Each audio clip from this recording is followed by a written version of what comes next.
Good morning. This is Dr. Lewis Singer, Singer Family Chiropractic here in Boynton Beach, where families go to be well. And you're joining us for another installation of our question for Doc. This question actually was posed to me on Saturday in my synagogue by Michael and Michaela. So thank you, Michael and Michaela. And they asked a very interesting question, a loaded question, if you will. They said, what's the deal with all these chiropractors being against vaccinations? Now, vaccines and vaccinations and immunizations is not really a chiropractic issue, but many chiropractors choose not to vaccinate their kids and also are what they would call today, I guess, anti-vaxxers. And in all honesty, chiropractors have always been about freedom of decision. Being able for every person in not only the United States, but in the world to make their own decisions about healthcare for themselves and their family and their children.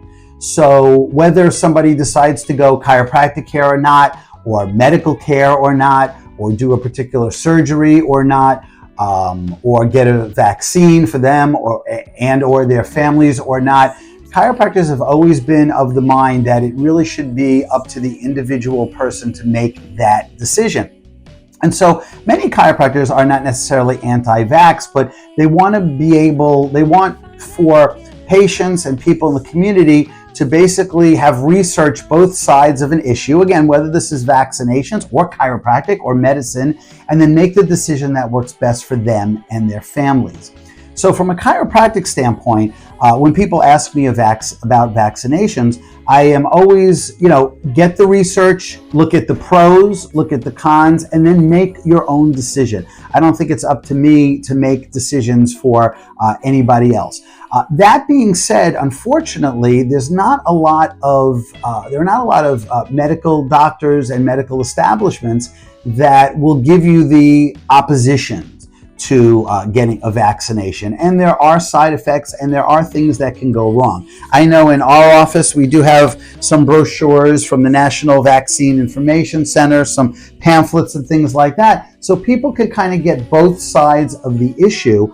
I know for me, myself, I would not get a vaccine. I've seen too many children that have come in 30 years that are what they call vaccine damage.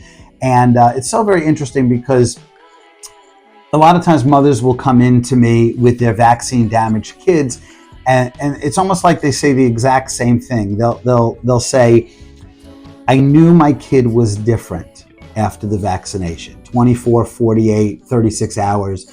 And mothers know those kind of things. Maybe that's not really scientific, for example, but a mom knows her child, and sometimes the only thing that has happened in that 24, 36, or 72 hours, whatever the case may be, is that the child got a vaccination and they were never the same afterwards. They were different, either physically or in a lot of cases mentally or emotionally. So that's all I would really say about vaccinations is look at both sides of the issue. I'm very happy to give you the if you will, side of the issue because that's not something that's promoted out there. The pro side of the issue can be found from, our government, from medical doctors, from the pharmaceutical companies. So there's enough of that information.